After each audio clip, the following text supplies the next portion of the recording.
Welcome back, my friends. Today, we are going to listen to the emotional story of the Titanic and the city that remembered its victims.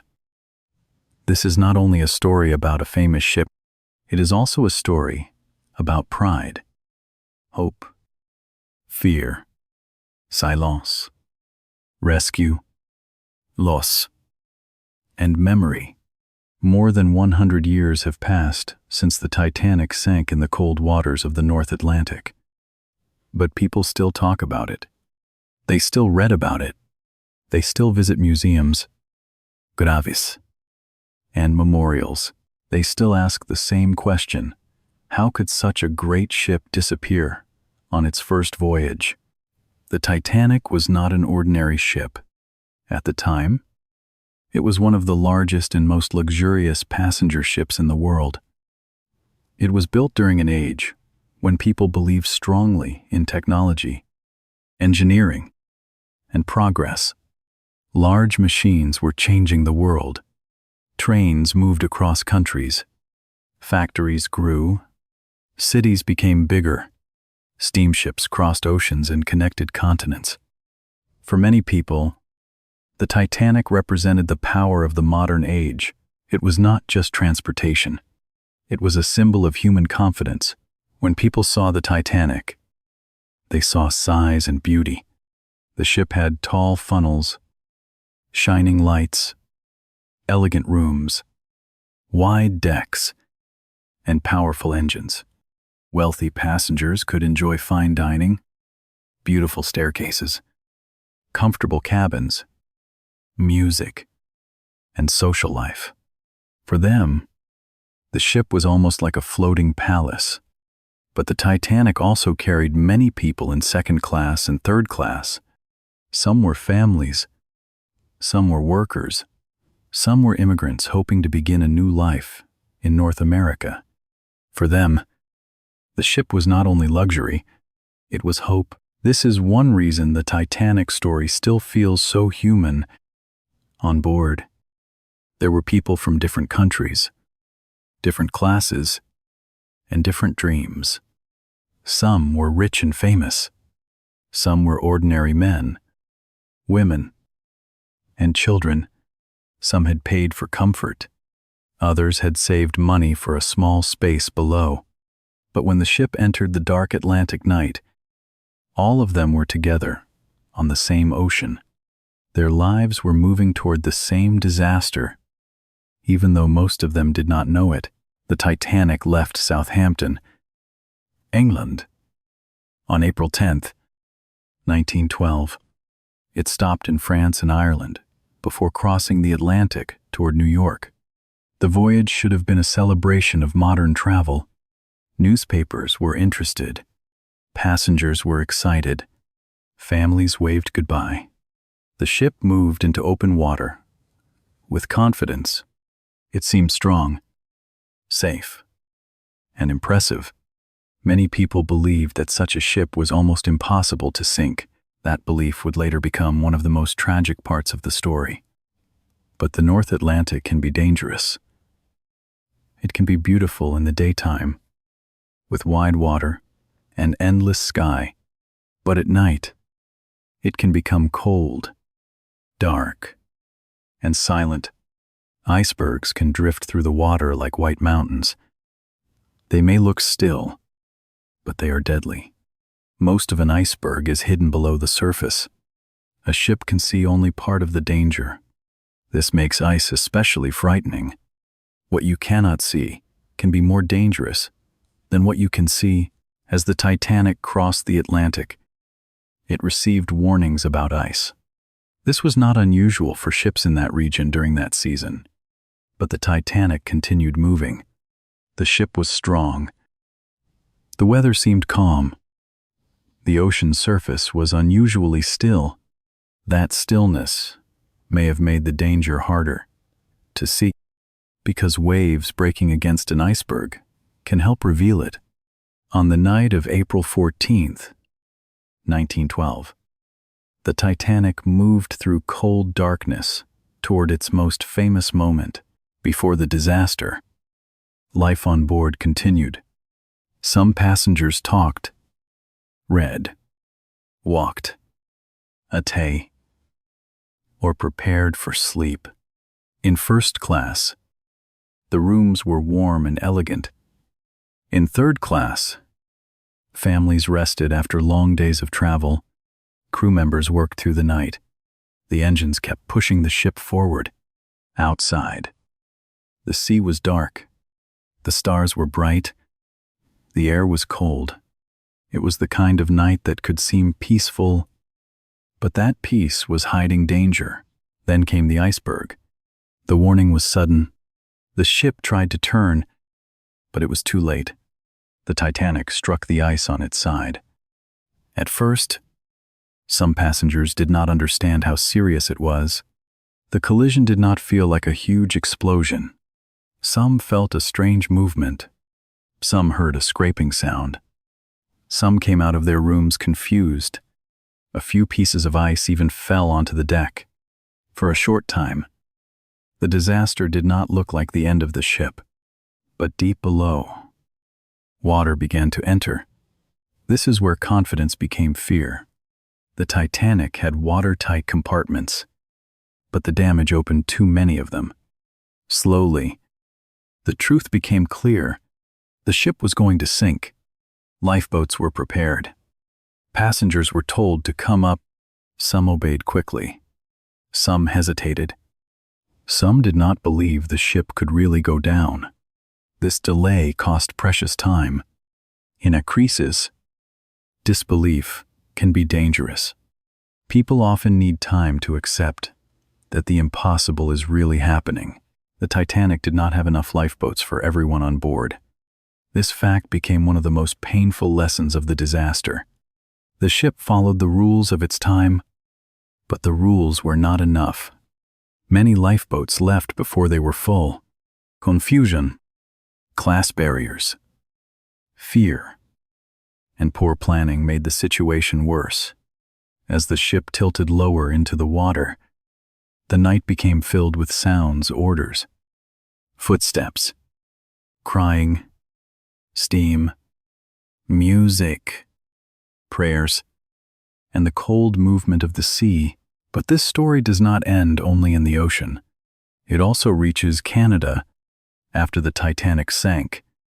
Ships from Halifax, Nova Scotia, played an important role in recovering victims from the North Atlantic. Halifax became deeply connected to the memory of the disaster. Many victims were brought there. Some were identified. Some were never fully known. Some were buried in Halifax cemeteries. Because of this, the Titanic is not only a story of a ship sailing from Europe to America, it is also part of Canadian history. This is the first lesson from the Titanic story. Human confidence can build amazing things, but confidence without humility can become dangerous. The Titanic showed the beauty of engineering, but also the limits of human control. The ocean was stronger than pride. The cold night was stronger than luxury. And after the lights went out, what remained was memory. In the next part, we will step onto the ship before the disaster. We will look at life on board, from the richest passengers to the immigrants, hoping for a new beginning. Because before the Titanic became a tragedy, it was full of living people, private dreams, and ordinary moments. Before the Titanic became a symbol of tragedy, it was a ship full of life. People walked through its halls, ate meals, wrote letters, talked with strangers, listened to music, and dreamed about the future. Today, when we hear the name Titanic, we often think first about the iceberg and the sinking. But for the passengers on board, the ship was not a tragedy yet. It was a journey. It was a new beginning. It was a few days at sea before life changed forever. The Titanic carried people from many different backgrounds. Some passengers were very wealthy. They traveled in first class and enjoyed some of the finest spaces on the ship. Their rooms were comfortable, Their dining areas were beautiful. They could walk on elegant staircases, sit in reading rooms, smoke in private lounges, and enjoy meals that felt more like a grand hotel than a ship. For them, crossing the Atlantic was not only transportation, it was style, status, and comfort. First-class passengers lived in a world of confidence. Many believed that modern technology had made ocean travel safer and more comfortable than ever before. The Titanic seemed to prove that idea. It had electric lights, powerful engines, large public rooms, and a feeling of luxury. A passenger could almost forget that the ship was moving through cold ocean water. Inside, there was warmth, music, food, conversation, and beauty. Outside, there was darkness, distance, and risk. Second-class passengers had less luxury, but many still traveled in good conditions compared with older ships. Teachers, business people, religious workers, professionals, and families could be found there. Their rooms were simpler, but still respectable. They could eat in dining areas, balcon decks, read, talk, and enjoy the voyage. For many second-class passengers, the Titanic was impressive. Even if they did not have the grandest rooms, they were part of a modern journey across the Atlantic.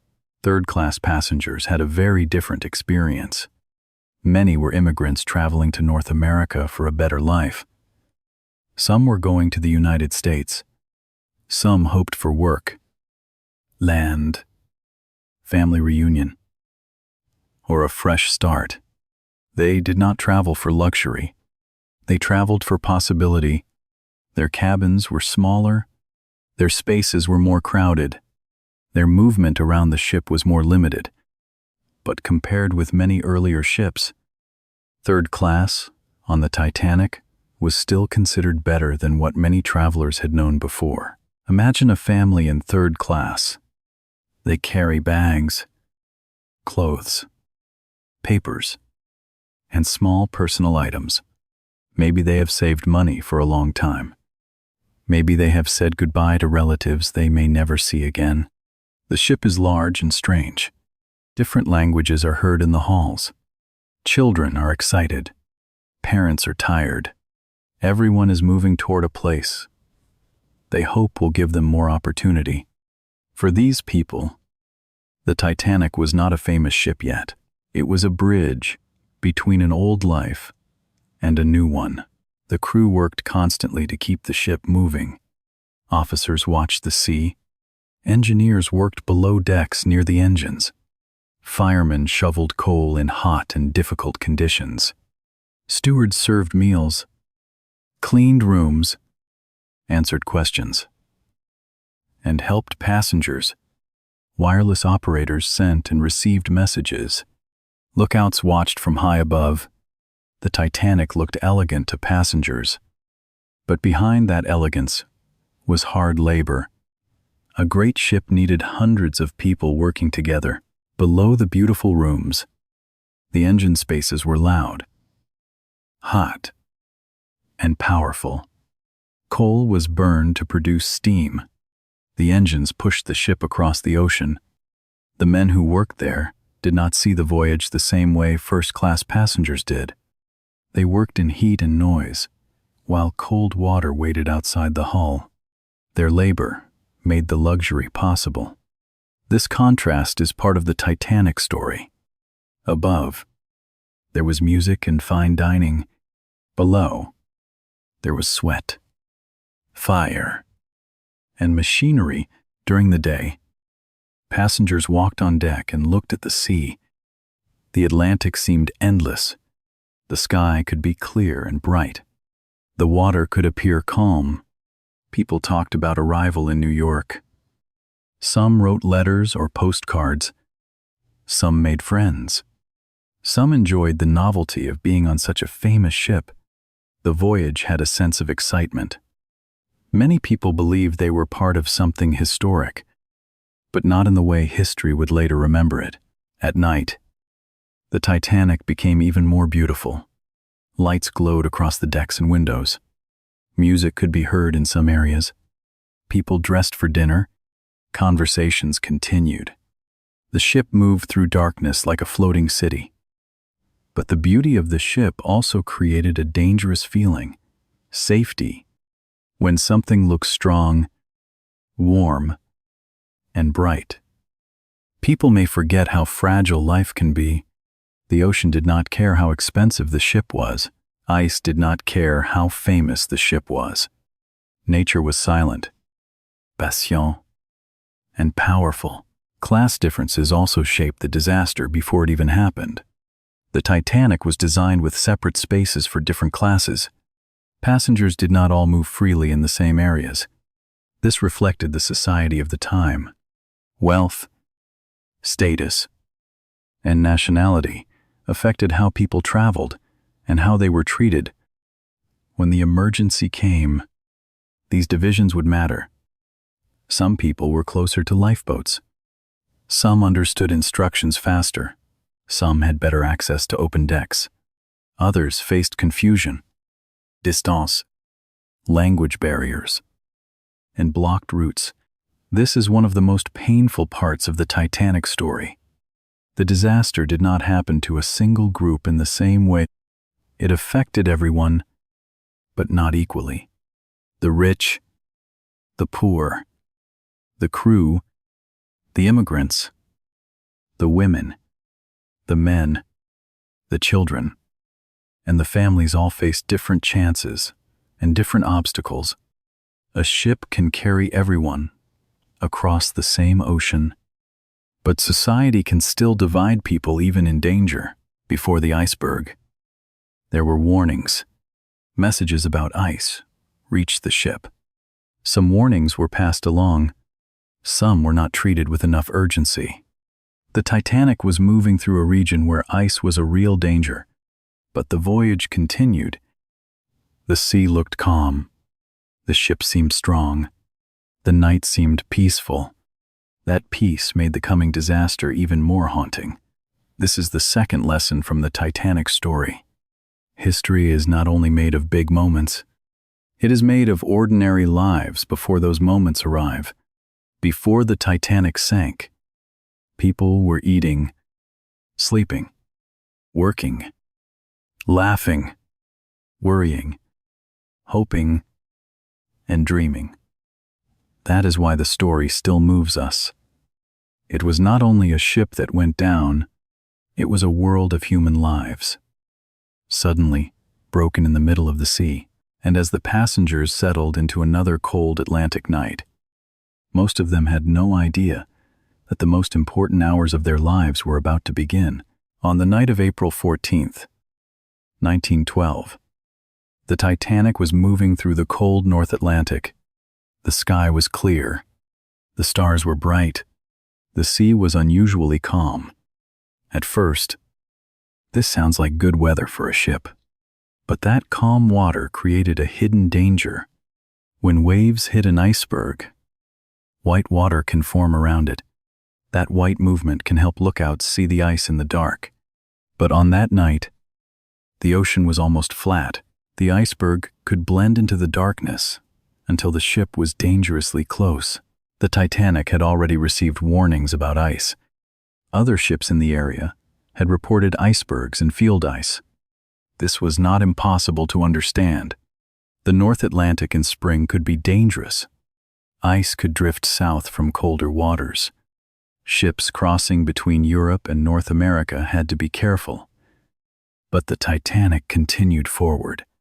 The ship was large, modern, and powerful. Many people trusted its design. Many believed it could survive almost anything. That confidence made the coming disaster even more tragic. High above the deck, the lookouts watched the darkness. They had an important job.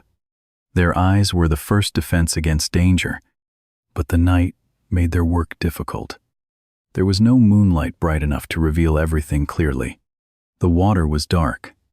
The air was cold. The ship was moving quickly. Then, suddenly, the shape appeared. An iceberg was directly ahead. The warning came fast. The bridge received the message. Orders were given. The ship tried to turn. The engines were adjusted. But the Titanic was enormous. A ship that large could not stop or turn, like a small boat. The iceberg scraped along the starboard side. It did not cut the ship open in one giant dramatic hole like many people imagine. Instead, the damage happened along several areas below the waterline. The effect was deadly. Water began entering the ship. At first, many passengers did not understand what had happened. Some felt a strange vibration. Some heard a grinding sound. Some noticed the engine stop. A few people came out to ask questions. Some even saw pieces of ice on the deck and treated them with curiosity. The ship was still bright.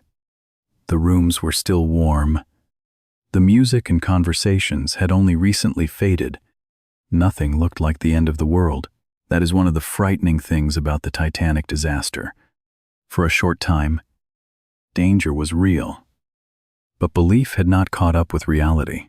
Below decks, the truth was clearer. Water was coming in. The ship's compartments were flooding.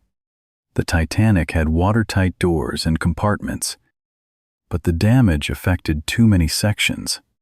The ship could stay afloat if only a smaller number of compartments flooded, but too many had been opened to the sea. The mathematics of survival turned against the ship. The Titanic was going to sink. Captain Edward Smith and the officers faced a terrible situation. They had to prepare passengers, sound distress messages, uncover lifeboats, and create order in a crisis that many people still did not believe. Wireless operators sent calls for help into the night. The letters C, Q, D, and later SOS traveled across the air. Ships nearby and far away received messages. The Carpathia began moving toward the Titanic, but it was too far away to arrive in time to save everyone before the sinking. Passengers were told to put on life jackets and come to the boat deck. Some obeyed. Some hesitated. Some returned to their cabins for warmer clothes or valuables. Some thought the lifeboats looked more dangerous than staying on the large, bright ship. This is easy to understand. Imagine standing on a cold deck at night. Beside you is a huge ship full of lights. Below you is a small lifeboat hanging over black water. Which feels safer? Many people chose the ship. At least at first, the lifeboats became one of the greatest tragedies of the night. There were not enough for everyone. Even worse, some lifeboats left before they were full. Officers were trying to follow orders, manage fear, and load women and children first.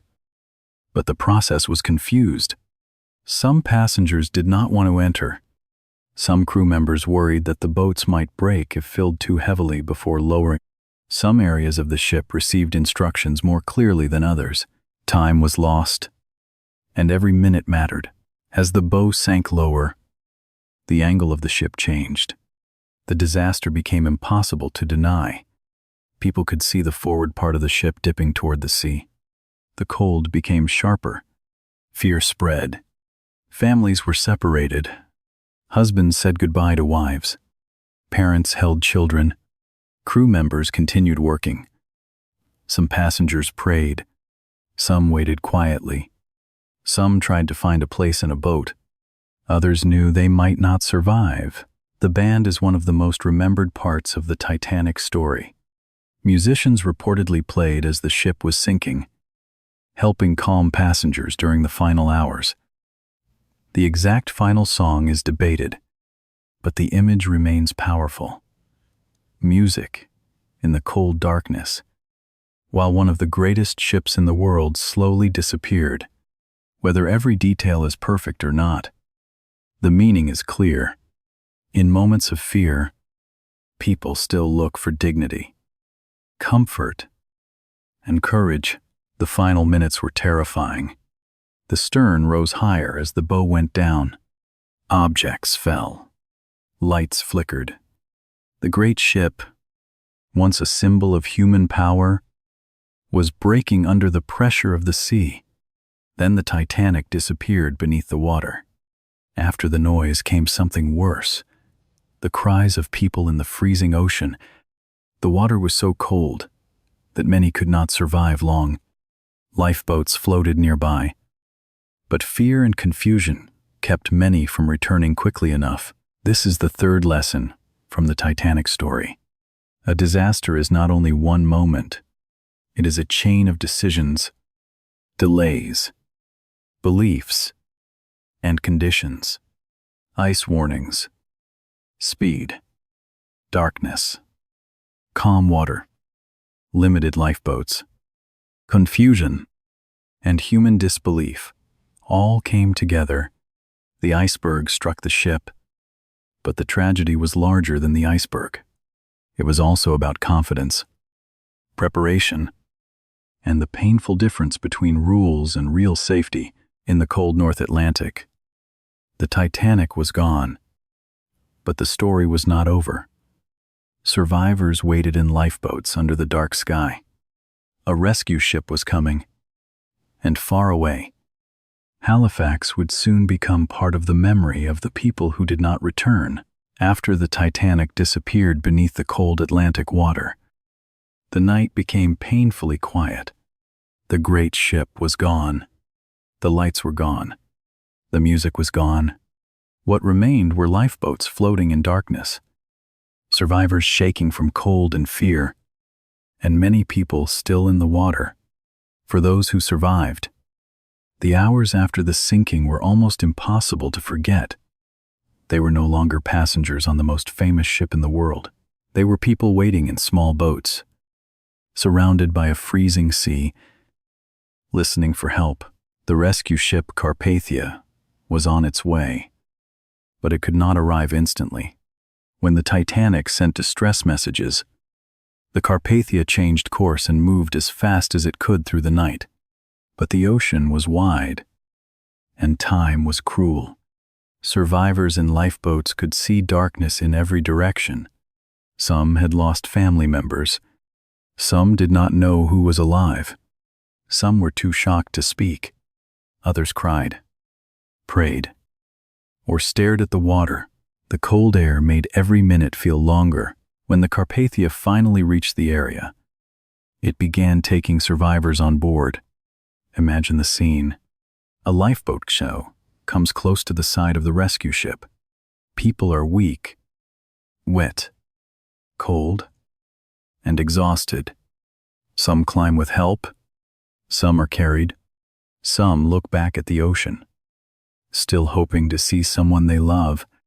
The Carpathia's crew gave blankets, warm drinks, medical help, and shelter.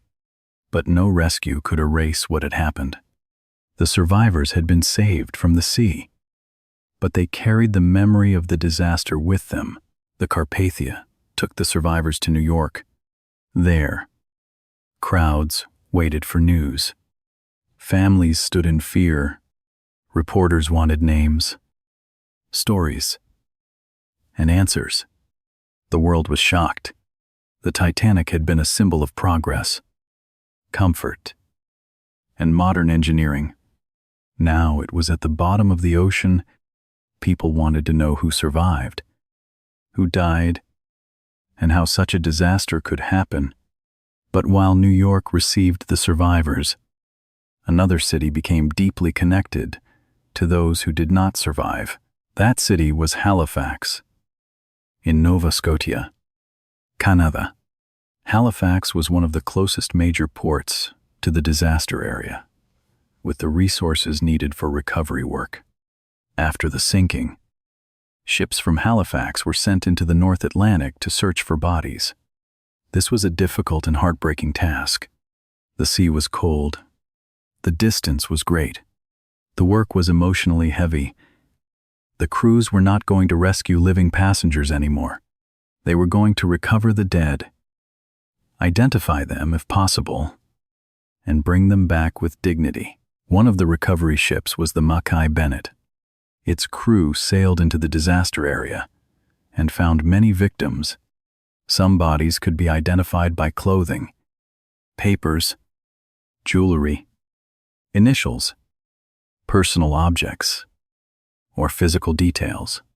Others could not be identified. The work had to be organized carefully.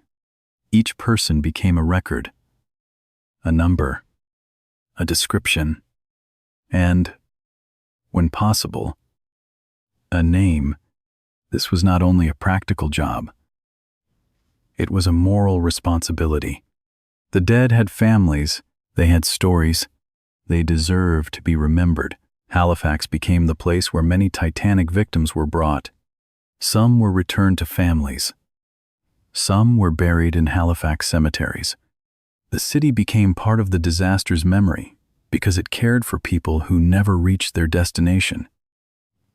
In Halifax, the Titanic story became visible not through luxury rooms or famous photographs, but through graves, names, and quiet rows of markers.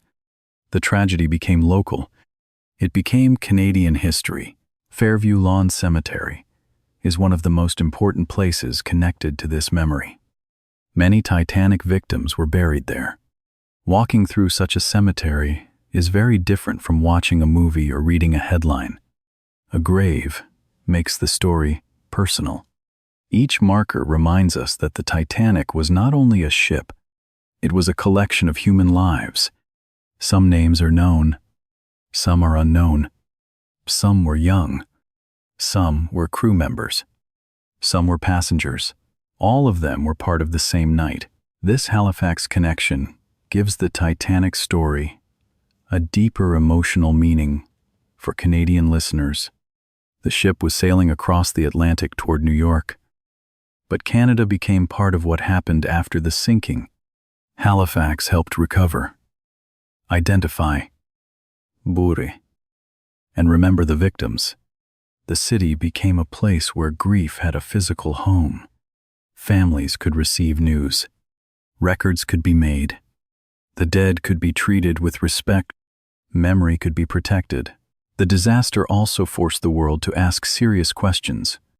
Why were there not enough lifeboats? Why were ice warnings not treated with more urgency? Why did some lifeboats leave before they were full? Why did class, language, and location affect people's chances? These questions were painful, but they were necessary. A tragedy becomes even worse if people learn nothing from it. This is the fourth lesson from the Titanic story. Rescue is not only about saving the living, it is also about honoring the dead and telling the truth. The Carpathia gave survivors a second chance. Halifax gave many victims dignity and memory. Together, these two parts show the human response after disaster. Help those who can still be saved, and remember those who cannot return. The Titanic sank in the North Atlantic, but its story did not stay there. It traveled to New York with the survivors. It traveled to Halifax with the victims. It traveled into newspapers, investigations, museums, cemeteries, books, and family memories. And from that tragedy, the world began to change the way it thought about safety at sea. After the Titanic disaster, the world could not look at ocean travel in the same way again. Before the sinking, many people believed that modern ships had become almost completely safe. The Titanic was large, powerful, and beautifully designed. It represented human progress. But after it disappeared beneath the cold North Atlantic, that confidence was broken. People realized that technology can fail, rules can be weak, and pride can become dangerous when it is not balanced by preparation. One of the biggest lessons was about lifeboats. The Titanic did not have enough lifeboats for everyone on board. This seems shocking today, but at the time, the rules were based more on the size of the ship than on the actual number of people it carried. The Titanic followed the legal requirements of its period, but the disaster proved that the requirements were not enough. A rule can be official and still be unsafe. After the sinking, maritime safety rules changed. Ships were expected to carry enough lifeboat space for everyone, not only for part of the people on board. The disaster also changed the way people thought about lifeboat drills. On the Titanic, many passengers were not fully prepared for an emergency. Some did not know where to go. Some did not understand how serious the situation was. Some were confused by instructions. In a crisis, confusion can cost lives. After Titanic, it became clearer that passengers and crew needed better emergency training. Lifeboats were not enough by themselves. People also needed clear procedures, practice, and leadership. Wireless communication became another important issue. The Titanic had wireless operators, and their distress messages helped bring the Carpathia to the rescue. But the disaster showed that ships needed stronger communication systems and better listening rules. A message can save lives only if it is heard in time. After the Titanic, the world paid more attention to constant radio watch, distress signals, and communication between ships. The ocean was still dangerous, but ships could no longer travel as if they were alone. Ice warnings also became more important. The Titanic had received warnings about ice, but the danger was not handled with enough caution. After the disaster, more effort was made to watch for ice in the North Atlantic and warn ships. This showed a simple but powerful lesson. Information is valuable only when people respect it. A warning is not just a message. It is a chance to change direction before it is too late. The Titanic disaster also changed public trust. People began asking hard questions about ship companies, safety rules, class differences, and responsibility. Why were there not enough lifeboats? Why did some boats leave partly empty? Why were some passengers closer to safety than others? Why did confidence remain so strong even after danger was known? These questions were painful, but they pushed society to improve. A tragedy should not only create sadness, it should create learning. But the Titanic story still moves people for another reason. It is not only about rules and ships, it is about human beings. It is about a mother holding her child, a husband saying goodbye, a crew member staying at his post, a musician playing in fear, a passenger looking at the cold water and understanding that life has changed forever. These moments make the story personal. We do not remember Titanic only because it was a famous ship. We remember it because it carried real people with real hopes. The ship also shows the contrast between human dreams and human limits. The Titanic was built to cross the ocean with power and beauty. It was filled with lights, music, food, cabins, engines, and confidence. But the ocean was larger. The ice was silent. The night was cold. In a few hours, the great symbol of modern progress became a reminder that nature does not respect human pride. This is why the story feels almost like a lesson from history itself. Halifax remains an important part of that memory. The city did not build the Titanic. It was not the destination of the ship. But after the disaster, Halifax became a place of recovery, burial, and remembrance. The graves there turned the story from a distant event into something quiet and real. A name on a stone can speak more strongly than a headline. It tells us that every number in a disaster is a person. Every person had a life before the final night. museums, cemeteries, books, films, and documentaries have kept the Titanic story alive. Sometimes people focus on the luxury of the ship. Sometimes they focus on the mystery. Sometimes they focus on the mistakes. But the deeper reason we return to Titanic is that it helps us think about life. It asks us what we trust. It asks us how we prepare. It asks us how people behave when time is running out. It asks us how the living should remember the dead. This is the final lesson from the Titanic story. Progress is powerful, but it must be humble. Safety rules matter. Warnings matter. Preparation matters. Human life matters more than speed, luxury, or reputation. The Titanic was called a wonder of its age, but its greatest legacy came after it sank. Because of the disaster, the world changed. Maritime safety, improved emergency thinking, and remembered the people who were lost. More than 100 years later, the Titanic still speaks to us.